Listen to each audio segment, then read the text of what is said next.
I just put it out there in the universe to Baayork and said, if you ever need an assistant, I'm your guy. I would love to work with you. And it came to pass. And then by being in that relationship and learning from Baayork, I thought, oh, maybe this is a tool set I have. I didn't know I had it until I learned the process from Baayork.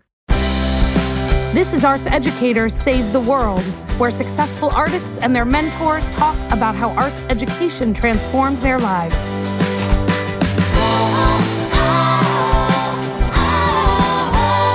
Hey, welcome back to Arts Educators Save the World, a podcast where artists and their mentors talk about the impact that arts education has had on both their lives. This week, we are leaving academia behind. We have been in elementary school classrooms, we've been in high school classrooms, we've been in college classrooms, and today we're going to take a deep dive into a good old-fashioned apprenticeship. We are going to talk to two choreographers, not dancers, but the people who create and teach the dances that dancers perform in the context of musicals and operas, and as you may have seen in the wicked explosion that has happened recently, in movies as well. So what we're going to talk about today really is the art of choreography. And it's going to be with two people who it's hard to get through their resumes without just, I mean, we've had some serious resumes on the show, but this weekend, and I'll say in the coming weeks too, we've got these theatrical resumes. They're just like because Erica and I, here's a little behind the scenes. We sometimes know some stuff about the guests. We sometimes know nothing about the guests, but whatever it is, a little bit of research happens. You kind of learn some stuff. This was just like, for me, because I do no preparation whatsoever, this was like, what? You've done all these things. So I don't want to give it away, but just listening to their intros, like, oh, them some people. They did some work, these two. Enjoy a lesson on the art of choreography.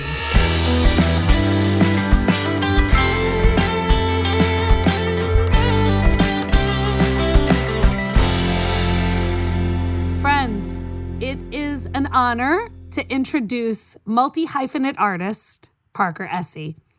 Parker is a dancer, a choreographer, a director, and a teacher. He's a classically trained dancer with the Houston Ballet. He was on Broadway with the dance musical Fosse, and he has directed and choreographed musicals all around the country. He is a 9-time nominee, 4 times winner of the Helen Hayes Award for Best Choreography, the Tony Awards for Washington, D.C. Theater. He founded and runs the Broadway Masterclass series at the Broadway Dance Center, a project I can't wait to hear more about. And though we've met only briefly, I feel ready to receive Parker's wisdom as a teacher and a choreographer. In prepping for this conversation, I stumbled across some COVID-era YouTube videos where Parker taught choreography to fans who were waiting at home for live theater to come back into our lives. I did a few sugar steps at my own kitchen counter, and I have to admit, it was a great time. Parker, it is so great to talk with you. What a pleasure to have you here on Arts Educators Save the World. Thank you so much, Erica. Thank you for that sweet intro. Really appreciate it. I want to get to the reason we're really here today, which is to talk with your mentor and have you bring her into the conversation. Absolutely. It is my honor to introduce the one and only Baayork Lee. Baayork was born on the Lower East Side, Chinatown, New York City. She made her Broadway debut at the age of 5 as Princess Ying Yaolak in the original The King and I, opposite Yul Brynner. And she went on to do 12 Broadway shows. She is the epitome of the legacy of musical theater through the ages. She met Michael Bennett when she was a high school student, and they went on to perform together And then she became his dance captain and assisted him on the original A Chorus Line on Broadway, where she originated the role of Connie Wong, which is based on her true life story. She then went on to direct and choreograph for the Washington National Opera, for companies all over the globe, and she has continued to pass on the legacy of A Chorus Line with countless, over 40 productions of A Chorus Line all over the globe, maintaining Michael Bennett and Bob Avian's amazing work. She knows how it's done, and she is the epitome of a mentor. She lifts everyone up that's in her presence. She always does it with a smile and with joy and laughter. She lights up the room when you're in a rehearsal hall, when you're auditioning for her. And I feel I'm super lucky to count myself as one of her mentees. Baayork continues to pass on the torch for generations to come. And she was awarded the Isabella Stevenson Tony Award for Lifetime Achievement and for her work with NAP, National Asian Artist Project, which she founded and continues to uplift the Asian American community of artists all over the country. She mentors countless children through her elementary school program, middle school program, and high school program with NAP. And she has special performances that she produces that are for Asian American artists. That was founded with her mission at NAP. She is a trailblazer. If she says she's going to do something, she gets it done. And I just love my Baayork. And it's my honor to walk this life with her. Baayork Lee.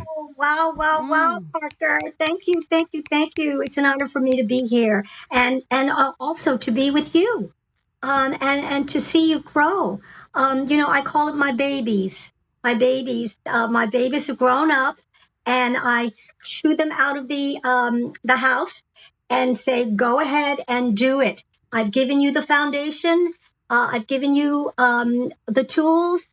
And now you go out and pass it on to the next generation. And Parker has done that. I'm just so proud of you, Parker. Everyone who auditions for you say they've had a good time, that you're kind. I have so many good words about your audition process and all the things that, Michael Bennett taught me to love the theater, to love what I'm doing, to really respect the person who's coming in front of you. They spent the entire day prepping, and so you need to give them the time and any of your expertise to help them grow. And that's to help the next generation. Absolutely. Yeah. Absolutely. You taught me to create what I call the party in the room. When I go in and hold auditions now, I tell the group that comes in, welcome to the party. Let's go. Let's have fun. Because it really is about that positive vibe that you have to create in the space for everyone to elevate and exceed their own expectations. And Baayork, that's how it has always been with you. I joke to friends when they say, where did you learn to choreograph? And I say, I got my master's from the School of Baayork Lee of choreography. And it literally was Baayork. The moment you took me under your wing and we met at your apartment on the Upper West Side, and you said, I don't know how Robbins did it. I don't know how Strode does it. I don't know. But this is what I know from working with Michael Bennett, and this is what I'm going to pass on to you. You taught me to count eights. You taught me to break down a musical phrase, to understand dynamic shifts within music, to do my research when it comes to looking at all the genres of choreography through the ages to find inspiration.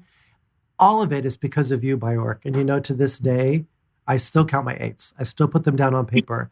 I still look at each phrase. I listen to the music over and over again. And I hear your voice in the back of my head saying, go back to the basics. Remember how it all starts. And because I have that foundation, Baayork, I can fly. I can really fly because of the confidence and the positivity that you gave me. And that is what I continue to pass on. So thank you. Thank you Well, for that. but also, that's the technical part of it.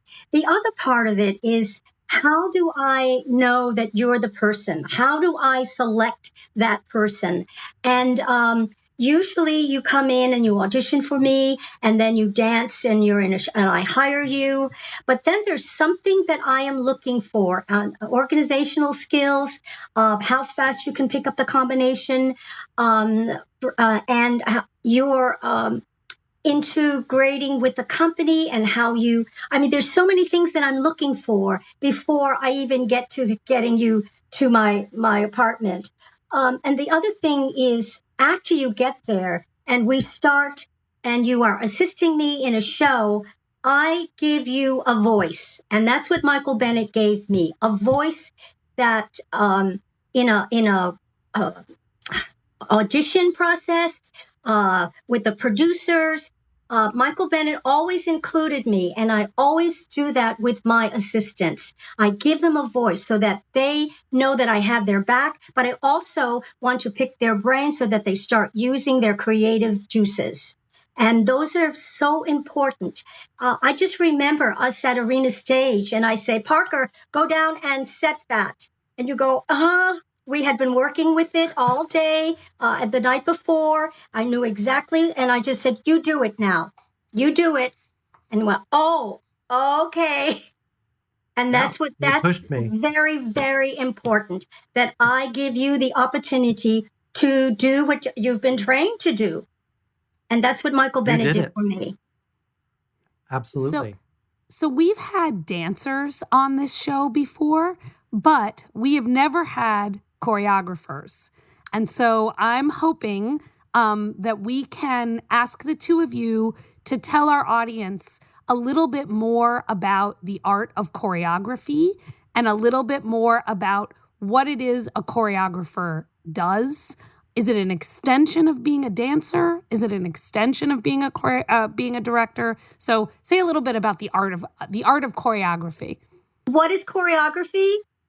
It First of all, you have the words, and you have the song, and when you can't speak anymore, you sing, and then when you can't sing anymore, you dance. You dance it. We take it from there. But it also always extends from the book, where the book happens, and then the song happens, and then the dance happens. And then we listen to the composer and his music. And as you know, we said before, we listen to it over and over, and how it inspires us, and what style of dance that we should use that is important for the show. There's so many elements in just making up steps. Someone said there's only 8 steps, and that we just keep changing them around. But there's more than that. And there's accents in the music and all of those things that Parker talked about. Yeah. Also, the point where the dance takes over doesn't mean that the story stops. So what choreographers do is they'll take a song and storyboard it. So they'll start from beginning, middle to end of that piece of music that they are creating choreography, dance to, and make sure that the plot is fulfilled so that there is a beginning to the story. For example, you think of, let's take Oklahoma, for example. The ballet in Oklahoma, Lori falls asleep, and all of a sudden she has a dream of how it could play out if she goes to the Bach social with Curly or Judd. And she's got an option, 2 different directions it could go. So choreographically, we have to tell that story with all the music. So by the time we get to the end, when she wakes up from that dream/nightmare, we've given that character a viable option, told through dance. So there are certain shows where choreography is to uplift the mood, the feeling on stage, and just be a celebration of dance and movement to music. But most of the musicals, and maybe I'll speak for Baayork and myself, most of the musicals that Baayork and I have done always incorporate story. they're story-driven devices Yeah. within these Yeah. pieces. And it's a collaborative experience. Animal crackers with the crazy Marx Brothers that we did together. So much fun. Yeah.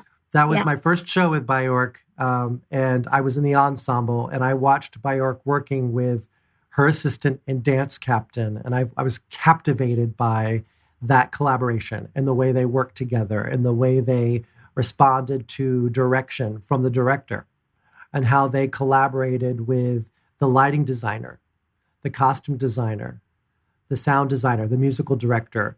Musical theater is such a collaborative art form that the choreography is informed by every group, right? I mean, if the costumes don't fit right, then it's going to influence the choreography, right? The costume designer and choreographer have to work hand in hand to make sure that the moves are executed the right way. Same thing with it being lit in a certain way so that the audience knows how to follow a story within the choreography and being lit. So it is a very collaborative art form. Perfect example is the chorus line. The lighting was so important. There was no set, and it was all about the lighting and what Michael Bennett asked Theron Musser to do. And she created special lights for us. She created the first lighting board, which was never, ever happened in the theater. The first lighting board. And men used to be downstairs pulling levers, before a chorus line. But she designed the first lighting board and the down lighting for each characters. I mean, lighting is so important. When we start a project as a choreographer, we always check in with the director of the piece, of the musical, because we want to make sure we're on the same page as far as the vision that the director has for the show. That way, the director and choreographer are telling the same story. In the style of choreography chosen, and just what is envisioned for this production, because it could be taking a show and reinventing it, and we all have to be on the same page with what that's going to look like. Yeah, I also think that Bob Fosse and Jerome Robbins and Michael Bennett, they all became director choreographers because they had the vision and they could not trust it to a director, to just come in and direct. And so I think they all bumped themselves up and became director choreographers. Also, Baayork told me a really, really valuable piece of advice many years ago. She said, Parker, if 75% of your original ideas end up on the stage opening night and you feel confident about what ended up in the show, it's a triumph. Don't worry about everything being perfect. And that was a great lesson because you need to plan. You need to go in with a game plan of pre-production before you start rehearsals. But if things change and shift, you got to do what's best for the production at the end of the day. You have to put all of your egos aside. And even though you've worked on it for weeks and weeks and weeks, the director comes in and says, it's not working for the play. You have to go back to the drawing board and make it happen. Do you remember us up at the Shakespeare Canada. Festival in the snow? We were up at the Shaw Festival in Canada. We were up there and we were in the basement choreographing and doing everything. And we went up and said it. And Molly Smith came and said, Baayork, you can do better. And we went back downstairs, back to the drawing board. Do you remember that? And I said, Molly, that was the best thing that you could have ever said. You can do better. Absolutely. But when I became a director, I realized that it's not just words, that you have to work just as hard on the book with two actors that you work with, then just as hard with your 18 dancers. Those two scenes that you do with them, you have to, and I learned that from Molly Smith. She sits down with that book for over a week. And I would say, Molly, don't you think we should dance? And she'd say, no, we've got to get the book. We've got to get the book. And so it's really important that those two actors know what they're doing when they get on that stage as well as the 18 dancers. That's right. That was such great advice. And I follow the same same rules when I'm directing, and that is if you don't care about the characters, if you're not invested in their relationships and Yeah. believe their journey, how are you gonna latch on as an audience member? And it's the same thing with choreography. Treat every audience member with respect because they're all intellectuals and they're all wanting to experience a story and be taken somewhere. So you got to do your homework. Yeah. And Lots of yeah, homework. Lots of homework. so, Lots of research. Lots of homework. And that's what I tell my babies. You know, take the time. Michael Bennett told me, spend the time at your auditions and 50% of your work is done so that you cast the right people. And that's very, very absolutely. important. The same thing with auditioning dancers. You know, it's important to get the right style and the right people. I take a lot of my companies on tour to Japan or to China and or to all over Europe.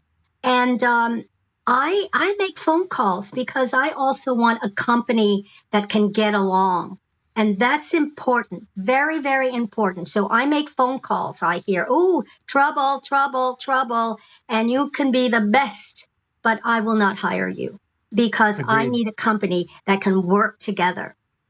A perfect It's a good example is the movie every little step, every little Every step. Little Step, when we had that wonderful, wonderful dancer who, but he wanted to do 3 pirouettes, and we only asked for 2. He wanted to show off, and he was the best. He should have been hired, but I wouldn't be able to control him to dance as one in the finale. That guy should have Right, gotten that job. right, right. No, I do the same thing. I make phone calls about everybody. I email about everybody before I hire them. You're in such a vulnerable state in the rehearsal room as a director, as a choreographer, and you want to feel like you're surrounding yourself with all like-minded people going after the same goal with the same attitude, with the same energy. And because from that positivity and that strong work ethic, you exceed your own expectations over and over again. And it's really important to create that space. When I'm looking for an assistant or an associate, it's the same exact thing. Yeah. They have to be kind. They have to lead with grace because when I put them in charge of a room in front of dancers, they have to represent my Yes. work ethic. And that's Yes. exactly how Baayork was. Baayork's energy and my energy, worked synonymously so that when she was watching and I was teaching, I was representing Baayork's voice. I was representing the way she leads, the way she treats artists. And that's super important in this field because it's a very small community. And everybody in our community knows one another. And you want to have a great reputation, a genuine positive reputation. Talent's one thing. Talent's great. But at the end of the day, when you're spending 8, 10, 12 hours in a room a day with somebody working, don't you want to be happy? That's how I keep coming back to it. And So really yeah. it sounds like the typical trajectory, and correct me if I'm wrong, and correct me if this was not your trajectory, Parker, is a person is a dancer, and then either they have an interest or they become a dance captain. Likely, it sounds like you both use the phrase dance captain, which may not be familiar to our audience, but you become a dance captain, and then there's some kind of mutual brain meld that takes a person into assistant. And I'd love to hear more about that relationship and how that works as a mentorship relationship, and that then the assistant choreographer position is the pathway to then becoming a choreographer. Does that sound right? Yeah. And I think it's really, really important because I danced for Michael for years and years and years. And then when I did Promises, he came back and he said, I want to train you to be a dance captain. And the dance captain has to take care of all of the choreography in the show, all the movement and choreography in the show. And I kept saying, no, I can't do that, And he said, I'm going to train you how to do it. And that's what I do. There's you get your Bible, You get your color code pencils to follow each track, and you take care of the understudy rehearsals, and eventually I got to take Michael Bennett's choreography of Promises, Promises all around the United States. And so that also gave me an opportunity to work with dancers, to set the shows. Never ever thinking about, oh, you need to know about lighting, or you need to know about this or that. I'm telling you, I learned on the job. But it's very different now, Parker. I don't know. I had to go through the ranks, and from there I became his assistant and then his associate. Parker, that is very similar. What came to be with our relationship, Baayork. I went into the business to be a performer. I wanted to dance on Broadway, and my eyes were set on having a career as a performer until I was in the room with Baayork rehearsing on Animal Crackers, and seeing, like I said, her relationship with her assistant and the dance captain, who the dance captain maintains the choreography once a show is open. So they make sure that the choreography is upheld as the choreographer originally intended, and through the life of the run. And I watched that relationship and I thought it was fascinating. Then I just put it out there in the universe to Baayork and said, Baayork, if you ever need an assistant, I'm your guy. I would love to work with you. And it came to pass. And then by being in that relationship and learning from Baayork, I thought, oh, maybe this is a tool set I have. I didn't know I had it until I learned the process from Baayork. And then given that knowledge and that confidence, Baayork one day said, okay, Parker, you're going to either decide one day you're going to be 100% a performer or 100% a choreographer. You choose. And I went, wow, I have to do one or the other. And she was absolutely right. There became a day where I thought, you know what? I am so much more interested in the creative process than doing 8 shows a week as a performer. I want to create with a team over and over again on different shows. So I chose choreography. And by being in that mentor relationship, I learned, one, I had the tools, and then 2, I had a voice. And it was Baayork at one point when I was an assistant and an associate. Baayork said, okay, here's this musical phrase. What would you do here? What would you do? Given what we've worked on and other productions we've worked on. And then Baayork made me come up with an idea and steps. And it may have not ended up on the stage, but, she gave me the tools to make choices. And then the next show, I would say, Baayork, I have this idea. What if we tried X, Y, and Z? And I would start dancing and show her. And then she slowly saw that those tools were developing into me coming up with my own ideas. And to the point where, oh, I want to try something. I'm going to go choreograph. And then it was a natural evolution to go then do it on my own because Baayork said, go. And then that's really how it, evolves. Not every choreographer starts as a dancer. There are some that just have their mindset on being on the creative process and being a part of it. And they really have to network and put it out there to as many choreographers as possible, voicing their interest to do that line of work. And then what I've done is I've had choreographers shadow me in a rehearsal process so that they can watch my process. I talk to them about their ideas and their creative process, and then we end up working on a show together. And then they end up going off and doing their own shows.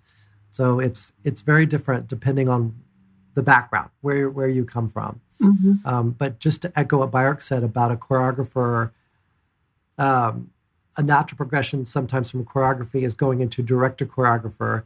That is natural in a big show that requires a lot of choreography. And also, if you come from an actor background, like Baayork did, like I did, understanding the relationship between director and actor and that dialogue, you start to understand how to speak to actors and how to give them motivation, because you do that through choreography anyway, through dance. So what's different than doing it with a scene, as long as you've done the same homework and the same background? So But you have to be a good communicator, and you have to listen, and you have to let actors and dancers have a voice in the room, because best idea wins at the end of the day on stage. Yeah, in the olden days, with the old choreographers and directors, it was do it because I said to do it. This is what you do. And times have changed where, we are asking the actors to participate and to give their ideas. And so the character becomes their character because they've developed it, rather than this is what I say to do.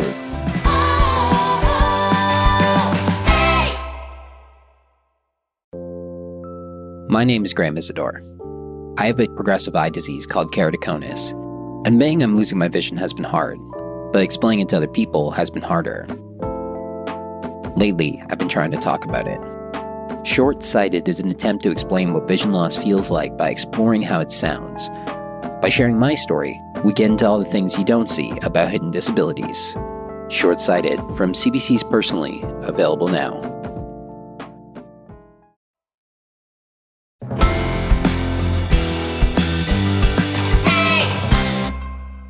Isn't there that famous story, Baayork? You may have even been in the room for this. Who was it that was a choreographer that was so disliked that the story goes the dancers let him walk himself off the front of the stage and into the pit? Yes. Am I remembering that story right? And is that apocryphal or is that real? It's real. That's real. It was real. It was real. But were you in that room? No, I wasn't in that room. Thank goodness I wasn't in that room. But in those olden days, those were geniuses. Michael Bennett was a genius, Jerome Robbins, all of them. They created their own styles, and we wanted to work with them because we knew that it was they were special. I don't think that can happen now because people aren't creating their own styles now. They were giants as choreographers. They created their own styles that we're still using and still teaching now. So yeah, he was mean. And he worked them the whole day and screamed and yelled at them, and he just backed up and he fell in the pit. Broke a lot of bones and things like that. But, he was a genius. And I'm sure they would work with him again had he asked. Yeah. I'm going to share something. What I tell dancers when I go teach and I'm not in a rehearsal hall working on a show, I tell young performers, they have a choice. They have a choice to be in a room with a director and choreographer that are positive and kind and say no to those that are negative. And that's what I live by now, because I think life's too short. And like Baayork said, hopefully that behavior, the negative behavior, is going by the wayside. I hope it's over. I say the same thing. I teach folks who want to be classroom teachers. And I, among other things, I teach arts integration. So I teach about how do you use arts practices in your future teaching life, whether you're intending to be an arts teacher or, a general classroom educator or a science teacher. And something I always tell those students is when they ask me, well, how am I going to be able to do this when I'm going into a teaching situation where there might be all these other pressures? And I say, if you take a job at a school where you can see the leadership is not open to what you want to do as a teacher, you're never going to be happy at that school. Do not take that job. I know that it seems like as a 22-year-old person, you should take the first teaching job that you're offered because you think it's a buyer's market in that way, but you will never be happy because you will be at the beck and call of that principal, that curriculum, that teaching, that lead teacher, and that will never change. And so, I think the joy that you're describing is the same kind of joy that I promote when I teach people who are going into public school teaching as a profession, because similarly, the reward is not in the great financial success that you will earn from your time as a third grade teacher, but rather from the co-constructed, collaborative, creative joy that comes from developing learning environments with young people. I think I give them the same speech. Love it. I worked for the show How I Met Your Mother, the television show, and the director of it, a woman named Pam Fryman. She's probably directed literally over 400 or 500 episodes of television. And I interviewed her once about directing. What's the most important thing for you? And you expect some answer about character and story development and pacing and theme. And she said, I just want everyone on set to be happy.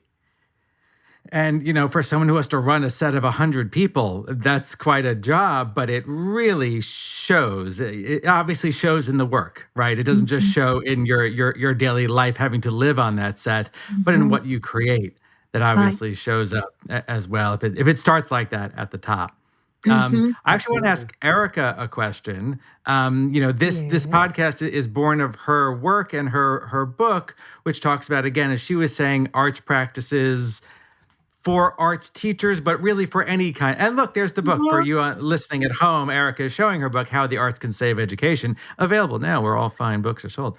And what I love to hear from Erica is to put that educational lens on what we're hearing today, because obviously the audience who's used to this podcast is hearing from you ways that teachers can be and ways that humans can be. Because what happens in the classroom should obviously transfer to the world. So, Erica, if you're hearing Baayork as a teacher and her productions or her life as a classroom, what are you hearing from her? What kind of teacher is she? What kind of classroom is she running in her life? Well, I can't remember if we've talked about this on this podcast before, but there is a very well-known series of studies of apprenticeship as learning that some anthropologists of education did in the 1990s and early 2000s, where they studied different creative processes where people learned through apprenticeship. There's a very famous study of tailors. There are some other, most of those apprenticeships are in kind of creative technical fields where, as you both were describing, right, there are very technical elements to what you're doing that require specific kinds of expertise.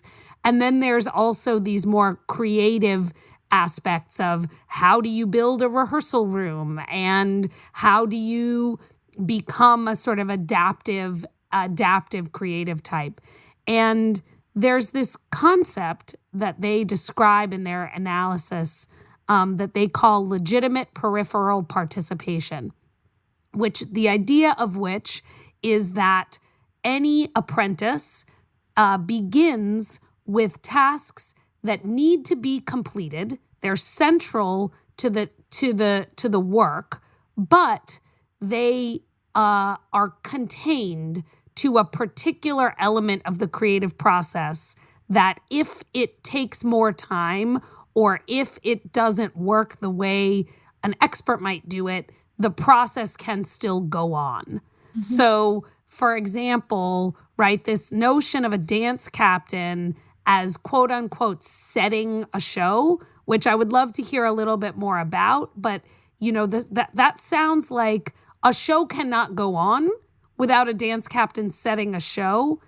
And that task is kind of peripheral to the whole of creating a new piece from scratch. So the creation of the piece can continue even as the apprentice is tasked with setting the show.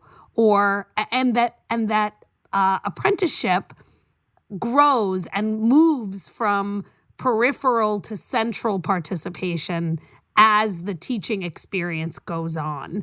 And it sounds to me like, Baayork, you have an entire enterprise of mentees who move from legitimate peripheral to central participation in the art of choreography until the point at which the central participant then becomes the person who sets the series of tasks. They go out on their own. They go out on their own and they become their own choreographer or director. Yeah. That's for us. That's the point where they are going out. Erica, that was beautifully put. Thank you. Baayork, does that capture your process? Yeah, beautifully put, Erica. But, theater is a little different from, any other occupation. And so the dance captain who takes care of the show, usually they are the ones that are asked to go out and set the companies with the director because they know every aspect of the show.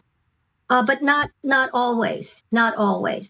Are there folks who, along the path of that mentorship, you ever say like, no, this isn't for, this person is never going to be a full choreographer? Well, I was just talking to Diane Phelan, who had lost her voice during The King and I, and she couldn't sing, and she didn't know what was wrong, and she went through this period of not having a voice, and I said, well, maybe you will go into, because I know she has a strong personality and great ideas, that maybe you would like to come and assist me or direct. And so she did. I was doing a company in Japan, and she came and sat through it, and then eventually her voice came back, and she started auditioning. And I just saw her the other night, and she said, "Baayork, I really think that I should get back to this this directing thing." And I said, "Stop. Now that you can sing, you have the energy. Go and audition and complete it. I will always be here. Shows will always be here for you to direct." And so, yes, there comes a point where I have said, this is not for you right now. This is not for you right now. But I help guide them. I help guide them. What do you want to say, Parker? I haven't had to have that conversation yet. I think a lot of my assistants or associates come to that conclusion on their own. They'll go through a process working on a show and feel like, nah, I still want to stick with performing. And I've seen that with a couple of my assistants that have worked with me on projects, have done that, and they really want to be on stage. They'd really rather be on stage, which is great. They went through that process. I think a lot of times it happens naturally without, specifically with choreography I don't think I've never been in the position, and I don't think I'd want to tell somebody they shouldn't be a choreographer or they shouldn't go through, they usually can come up with that through experience, through working with other choreographers. But, when I spend the time with someone, and I've spent a lot of time watching them and how they work, my instincts are usually right. I haven't had, because I've taken so much time to see them develop, that I haven't had anybody where I just said, this is not for you. You shouldn't be doing this. What you end up doing is you go a different direction with a different assistant on a different project. Yeah. And you pick a different associate for this project. Yes. And then sometimes one of your associates will be right for a myriad of projects. And by that selection and that collaboration, you kind of, in a way, protect each other. Yeah. It occurs to me, Baayork, that you were maybe part of creating that line of apprenticeship. In other words, what you described in your early days working with Michael Bennett is that didn't really exist. And it seems as if you have helped to create this apprenticeship process and make it possible for folks like Parker to move through this kind of pretty well articulated and sophisticated apprenticeship program? I mean, I know it's not technically a program, but it feels very programmatic in a way. That's incredible. She did 100%. Once again, I say I don't know how the other choreographers, how they work and how they create and how they develop their apprentices. You've talked to them, but Parker and I, we're thick as thieves. That's right. She's the best. She is the best. Like I said, I got my master's in the School of Choreography from Baayork Lee. It doesn't get any better than that. It really doesn't. And now I have a sense of what that curriculum was like, Parker, what the Masters of Choreography from Baayork Lee, from Professor Lee was like. Let me tell you some of the perks. Some of the perks were eating and drinking coffee. And like when we hit a roadblock creatively, we'd be like, all right, time for a snack. And we would go out and eat and then come back to the work. It's because we tried to not overthink it. We had to make sure it was fun and creative. And when we were in rehearsal and things were getting a little challenging, she would turn to me and say, you need a hazelnut coffee, don't you? Why don't you get yourself a coffee? And again, right, Baayork? Yeah. And then I have my coffee and I'd be like, all right, let's go. Well, Let's go. And can I ask, because again, I like to go back to Erica's basic thesis of arts mentorship, arts education expands outside of the arts. Not just I don't just mean to science classes and math classes, but to lives. And granted, hearing the work that you both do, I'm guessing that it's fairly all encompassing. It sounds like you are a 24-hour a day artists. But Parker, can I ask you, if we pull out a little bit, how Baayork's mentorship of you has changed you as a person outside of the arts? How you think about life outside of being in the rehearsal room, when you're in your actual room like this right now? Yes, I am a happy person, Alec. I mean, I'm just gonna say, the energy that I have in the rehearsal hall and creating with Baayork is how I am with my wife here at home, out in the garden. We're avid gardeners. We love our vegetable garden. I wish I could show you. It's here. Let's see if I can pan and show you. Can you see it out there? Yeah. To our podcast listeners, I can confirm that's a garden.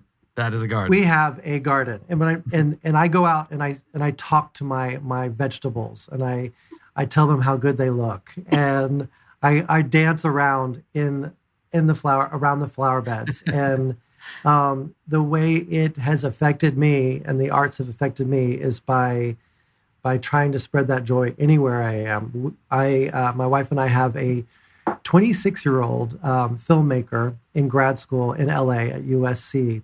And when he's on set, this is an example of how it trickles down. When he's on set directing a film, he wears a different Hawaiian shirt every day to set. And he wants to see everybody smiling and having a good time because, again, if it's not a happy set, it's not a productive set. And everybody on set is in a good place. He's leading with grace and positivity, and everybody does their best work. And that is all because of how it's set up at the top. And because I had such a positive, strong mentor in Baayork Lee, it's affected how I treat my assistants. It's how I treat my family. And the arts are rewarding. We get to do what we love for a living. We are so lucky. And we can't take that for granted. And in the downtime, when we're not in rehearsal doing a show, how are we going to maintain that vibe, that energy, that positivity?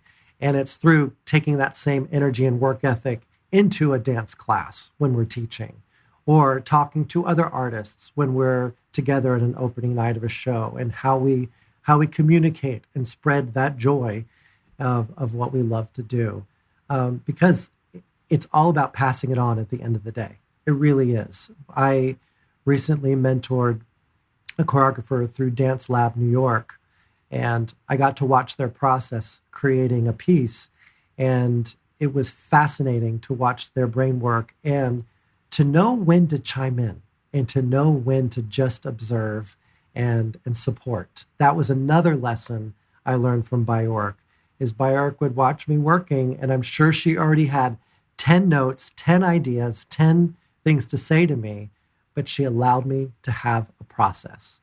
She allowed me to make mistakes. And I think that's key in mentorship. When you're apprenticing somebody, you have to be in a safe space.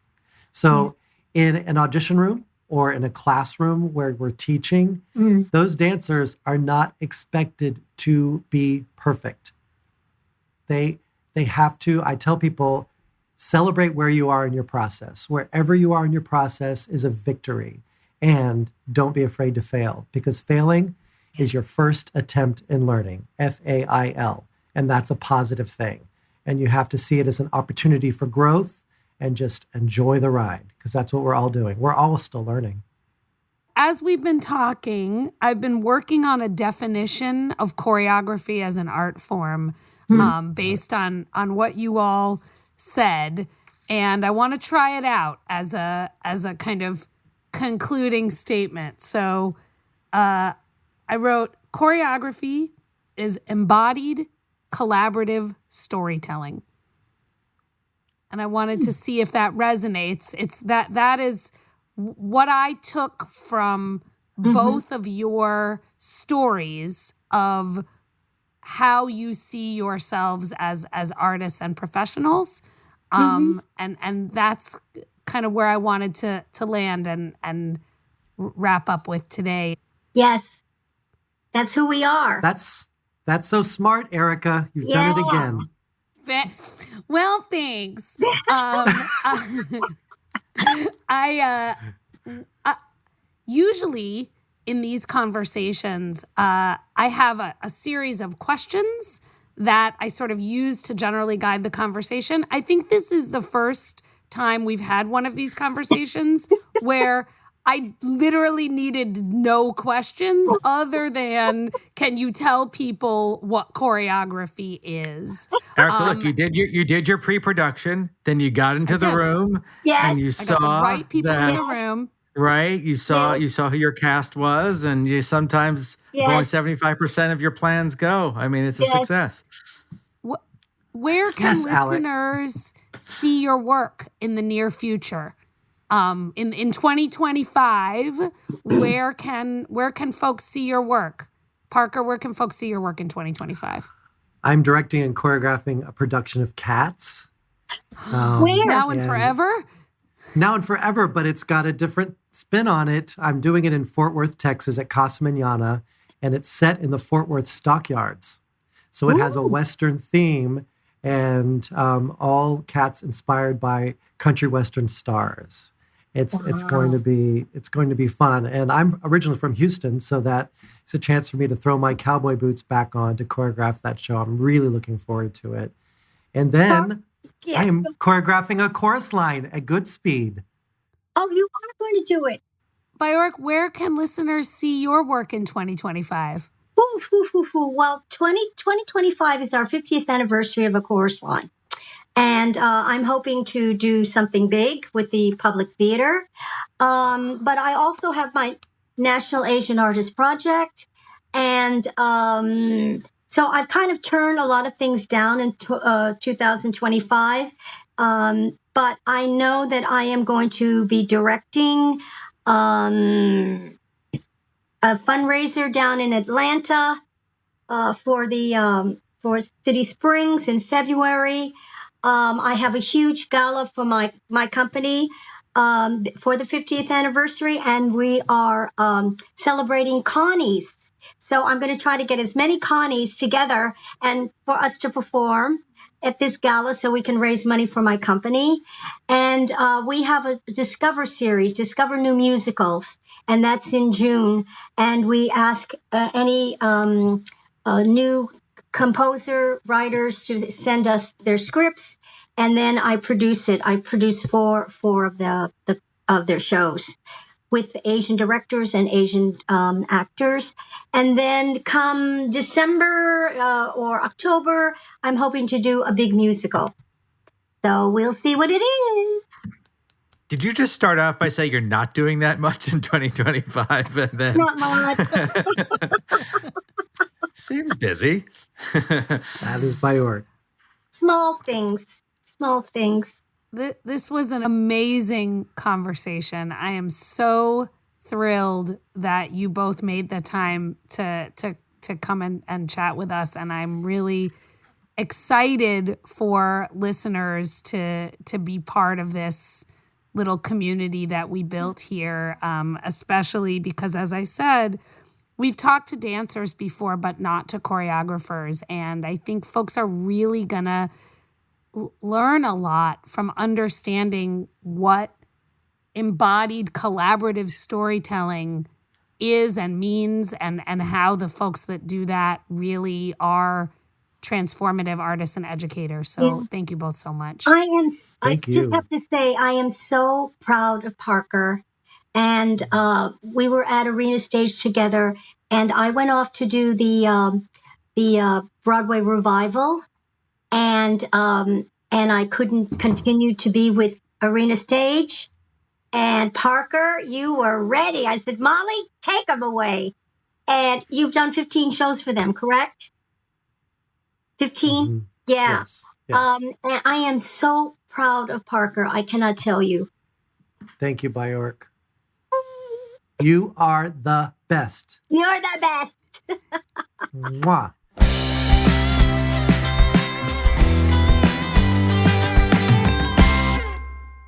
Holy moly, I am fangirling so hard over these two folks. Parker, who is our artist, I had done some homework on and was really impressed with his choreographic resume, but also his performance resume. But I sometimes like to be a little bit surprised by the mentor.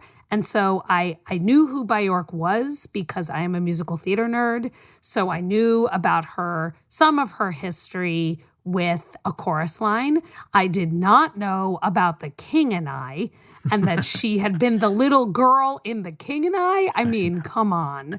And, she was really in all of the rooms where choreography became its own independent piece of the musical theater puzzle.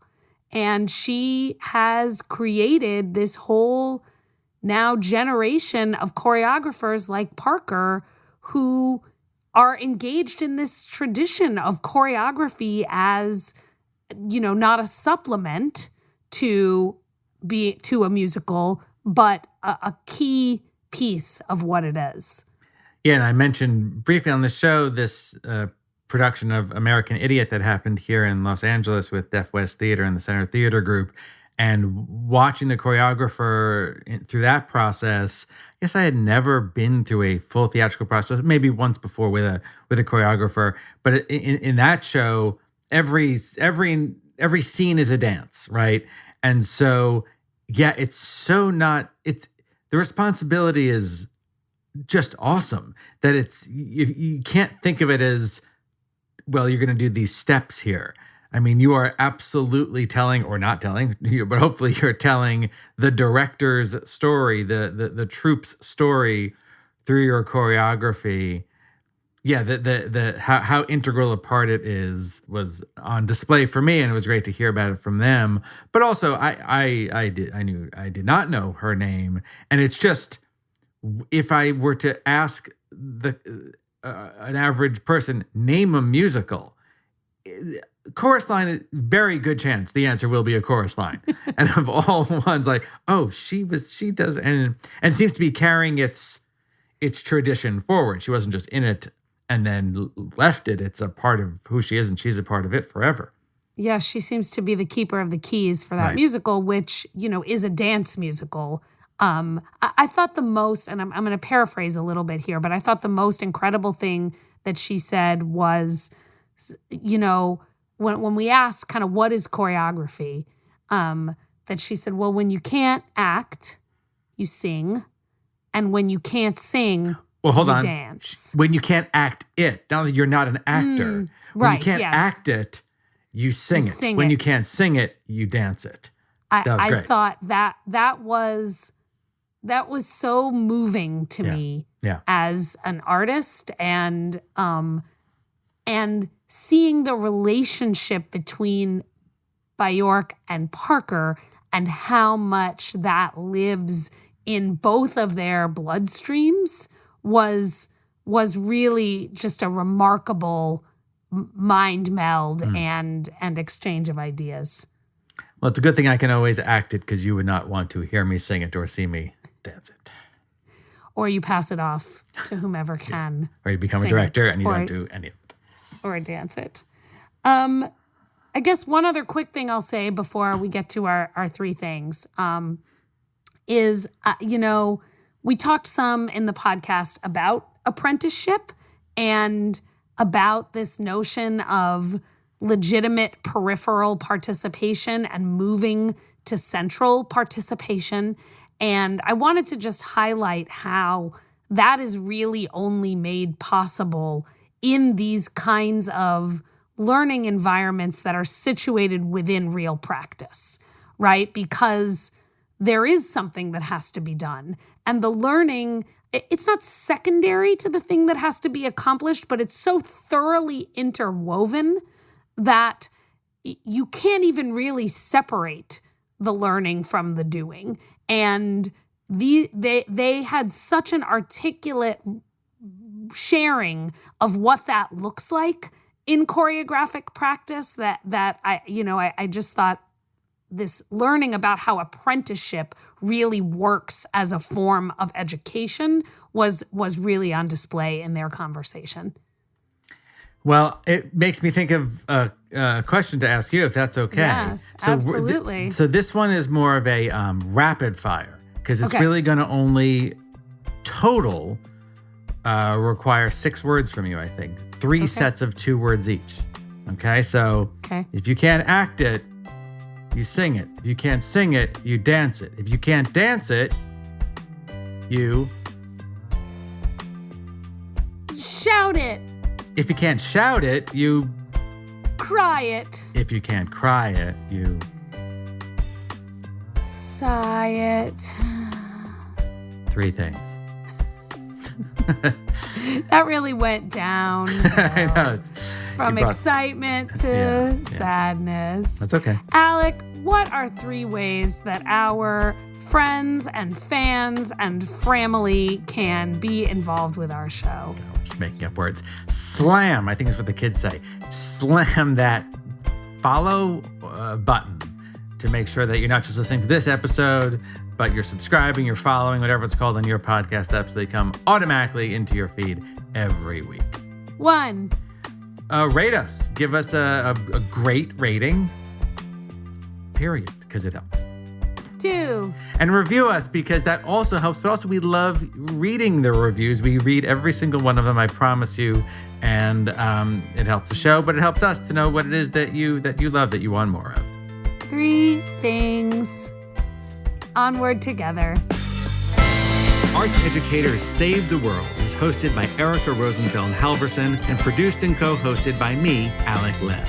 Our executive producer is Doug Matica, and our audio producer is Justin Asher. Special thanks to our collaborators, the brilliant and talented Kate Baldwin, and our great friends at Story Pirate Studios, Lee Overtree, Benjamin Salka, and Amy Fiore. Original music is by Dan Lipton, and our artwork is by Lyra Evans.